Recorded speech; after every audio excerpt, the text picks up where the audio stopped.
Mas o que será que acontece se a gente não hidratar o corpo como deveria? Viram na reportagem da Ana Maicotti, principalmente com os bebês, né? Nessa festa, todo mundo conversando. Será que a gente lembra de dar água, oferecer para a criançada que está correndo para lá e para cá, né? E mais, será que passar o dia todo no sol, mesmo com protetor solar, pode causar algum problema que vai além da pele? Para responder estas e outras perguntas, nós recebemos o médico infectologista, Dr. Pablo Sebastião. Boa tarde, Dr. Pablo. Boa tarde, obrigado pelo convite. Não ia fechar o ano sem te chamar. Pois é. Ainda teve a derradeira. Doutor Pablo, vamos começar pela hidratação.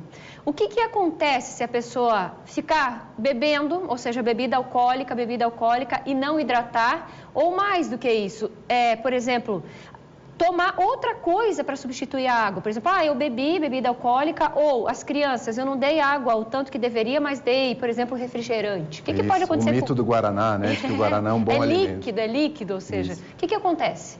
Nesse período que a gente está passando, principalmente agora, né, Cris? A gente está num momento, assim, de muito calor. A gente viu um estudo agora que saiu no jornal dos últimos 2 dias do ano, que serão de intensa radiação ultravioleta, o que é extremamente perigoso. A gente está realmente numa situação muito crítica em relação ao calor.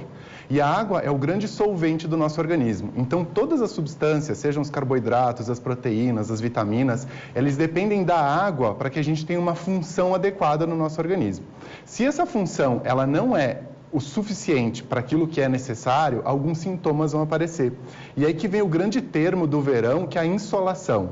Insolação ou heliose, que é o termo médico, ele se refere justamente a isso. O que é? É essa perda de água, essa desidratação, onde o indivíduo ele pode sentir dor de cabeça, enjoo, vômito, chegar à tontura e até o desmaio, né? Aquilo que vocês falaram hoje no começo do programa sobre o animal, né, que teve o cachorrinho de Joinville, isso pode acontecer com o ser humano também. É a mesma coisa, se eu não tiver água o suficiente no meu organismo, eu tenho uma perda das funções fisiológicas.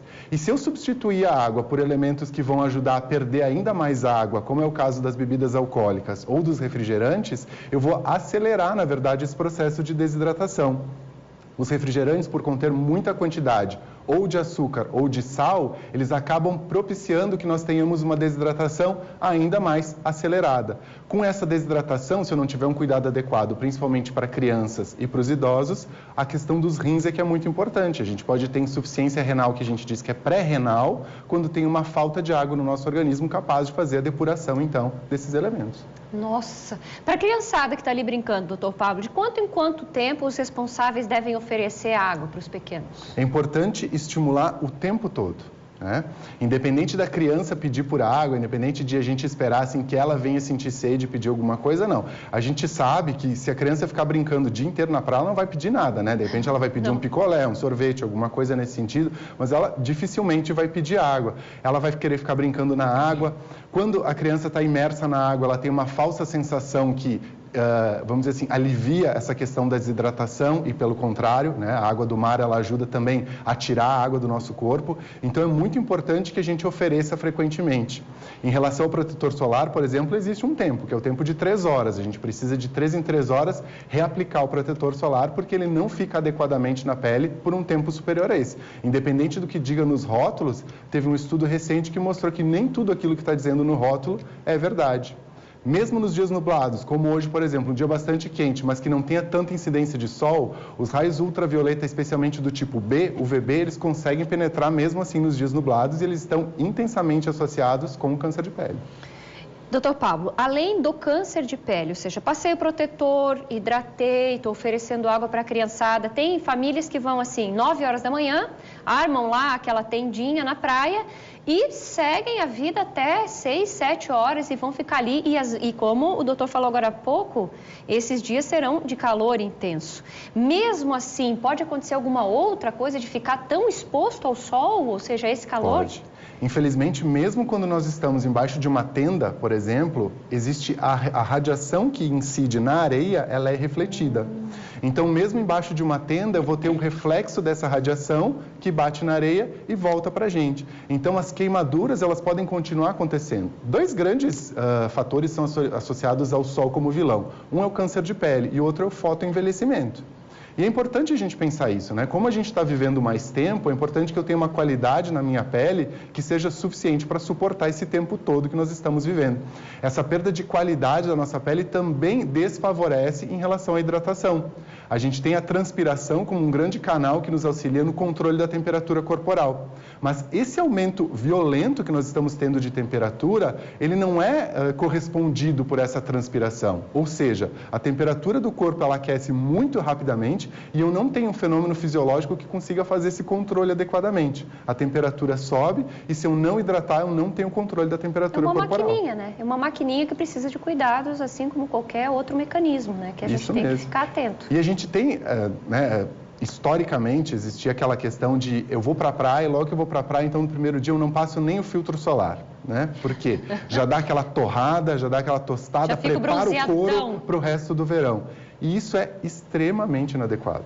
A gente tem hoje uma incidência muito mais alta de câncer de pele. Tem que passar um protetor mais poderoso ainda. E o bronzeamento, que é bonito, o sol é importante, o sol auxilia para a vitamina D, que está associada a fatores como imunidade, menos taxa de depressão. É muito importante a vitamina D e ela depende do sol para a sua produção. A vitamina D, na verdade, é um hormônio no nosso organismo muito importante. Mas eu só tenho uma adequação fisiológica da vitamina D quando eu tenho progressivas exposições ao sol. E, de preferência, né, a Sociedade Brasileira de Oncologia, ela sugere que não nos exponhamos ao sol das 10 às 16. E não expor ao sol não quer dizer que eu possa estar embaixo de uma tenda, por exemplo. Né? Eu vou estar recebendo igual. Doutor Pablo, para fechar, já que temos um infectologista, eu não vou deixar isso passar, porque a Fátima oferece, né, que é a Fundação do Meio Ambiente de Santa Catarina, lá no site deles, as praias que estão ok, limpinhas, para a gente tomar banho, que estão adequadas. As que não estão, né, que a gente vai poder conferir lá, então, quais são e quais não são. A areia, sentar na areia, ou seja, estar em contato, mas eu vou ficar só na areia e deixar meus filhos brincar. Tem problema? Temos, né? Infelizmente a gente tem sim.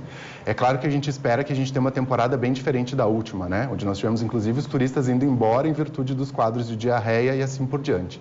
Mas a areia ela pode transmitir principalmente micoses e doenças transmitidas por pulgas, carrapatos. Então, é muito importante que seja feita uma avaliação do local onde a gente vai colocar a nossa cadeira de praia, onde que a gente vai se sentar, procurar pisar o máximo possível na hora que a gente chega na areia, então, enquanto a gente está fazendo essa avaliação com chinelo, evitar descalço até pelo próprio calor, a própria areia pode estar muito quente, e evitar deitar na areia sem alguma proteção, colocar uma canga, né, alguma coisa ali que vá proteger do contato direto com a areia, que isso pode trazer sim alguma infecção.